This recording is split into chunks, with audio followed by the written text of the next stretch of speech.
Hi everyone, welcome back to the channel, and in this video I'll be showing you 3 of my diverse watches. And to start with, this is the Srp777, which is the big turtle. I've got here the classic one, which has the black dial, the black bezel, gives you the day and date function, 200 meters of water resistance.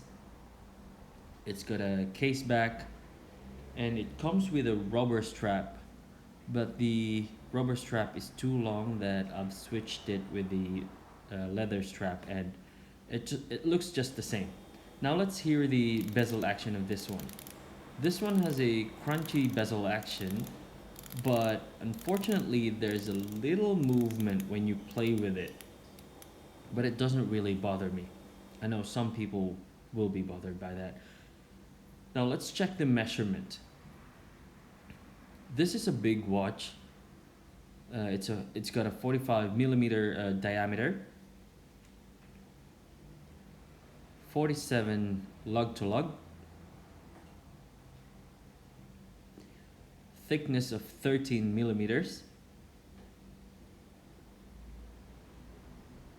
and a lug width of 22.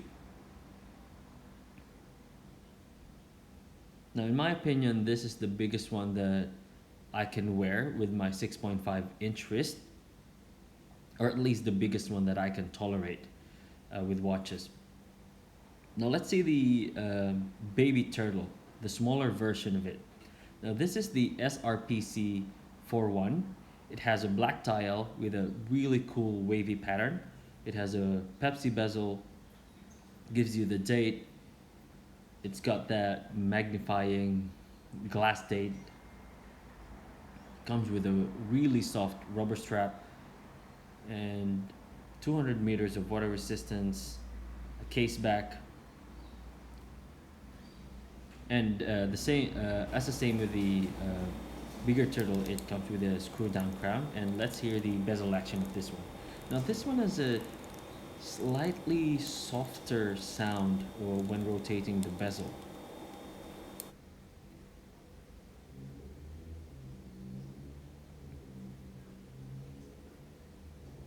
Now let's see the measurement of this one.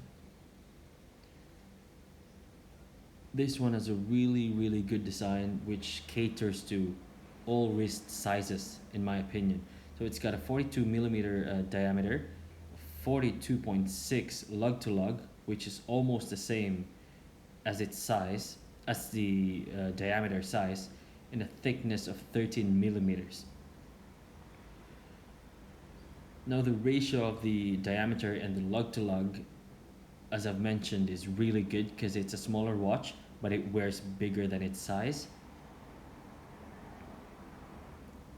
And it's very comfortable. Now let's move on with the Omega Seamaster.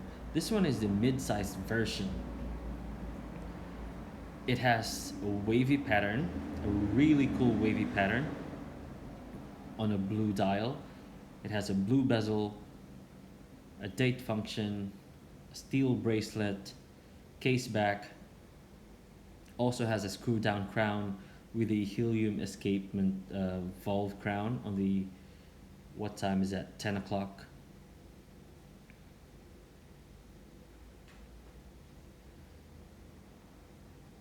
Wavy pattern on watches really adds up to its wearability because it lessens the watch's dressy look. I know this is a sports watch, but it just makes it more casual.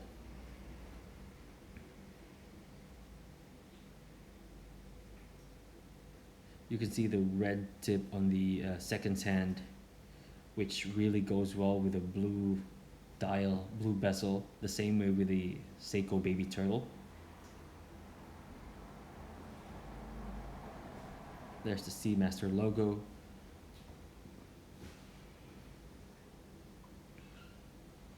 Now let's hear the bezel action of this one. Now out of all the 3, it's understandable that the bezel action of this one is on another level. First of all, because you're paying more premium for this one. It has a better crunch, better sound when you twist it.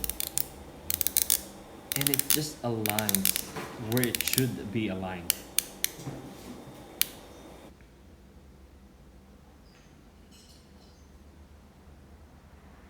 Of course, this comes to play when you're really using the bezel, or if you're a diver. But if not, if you're just wearing these watches on a day to day and you just like the look of a diver's watch, then this shouldn't really bother you because you won't be really using that one. Now let's go to the measurement. This has a 36.4 millimeter diameter, lug to lug of 42.7, 42.71. Now that's, if I'm not mistaken, that's almost the same as a Seiko Baby Turtle, which I think contributes to, again, the wearability of the watch. It's got a 18 millimeter lug width, and it's thinner than the two other Seiko divers. Meanwhile, I'll be showing you the wrist shots of this one. Let's start with the biggest watch. Now this Srpc777, yes, it is a big watch. Some people is not really comfortable wearing a bigger watch when they've got a small wrist, like I do, because I've got a 6.5-inch wrist. And in my opinion, the biggest that I can wear is this Big Turtle. It's a 47 millimeter lug to lug. It does look big when you zoom it on the camera, but it's really tolerable. You can see it as I zoom out. See, that's not too bad. It is a bit heavy, especially when you're using it with a rubber strap. But with this leather strap, it's just less heavy. It sits well on the wrist. It doesn't bother you when you wear it the whole day. Now let's go to the little brother. Now this one gets more wrist time just because of the size of it. It's smaller, and also the design on the dial, which I really like, the wavy pattern. Now it sits the same way as the Big Turtle. It sits flat on the wrists. It's very comfortable. The rubber strap is really soft. And that lug to lug measurement just really contributes to like the comfortability of wearing it, the looks of it. It's got that classic vintage look. And now onto the Omega Seamaster Midsize. Now this gets out of all the three, gets more wrist time. First of all, it's the most comfortable one,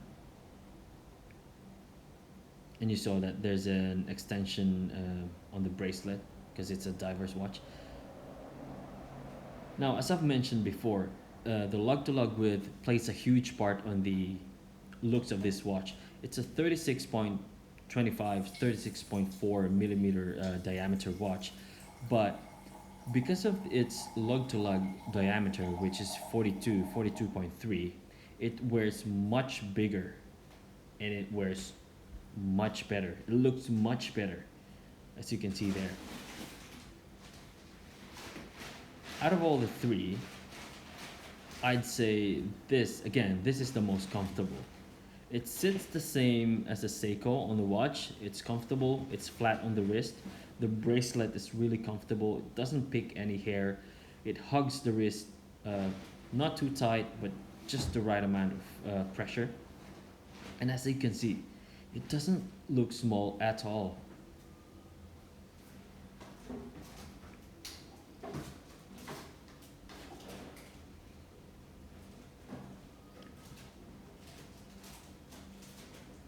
And of course, let's not forget the GShock. This GShock has been with me for 11 years.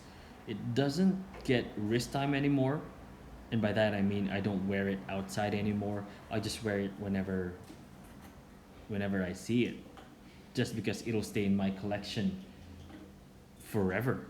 It's one of the first few watches that I've bought. You can see that it's already damaged. It has dents. It has nicks on it. But remove that, it's almost brand new. It's never changed. If this was a smaller watch, I think this would be, I would consider this as a one watch collection. But it's just too big, and uh, I've outgrown the size of this one. As you can see, that's a 50 millimeter diameter, 53 lug to lug, 17 millimeter thickness. That's a huge watch. And just because it's rubber, it's easier to wear because you don't feel it on your wrist. I just used to wear this whenever I work out, but since there's smart watches now, this one sits in the box. Now let's check the lume on this ones. They all have really good looms. Let's start with the Omega.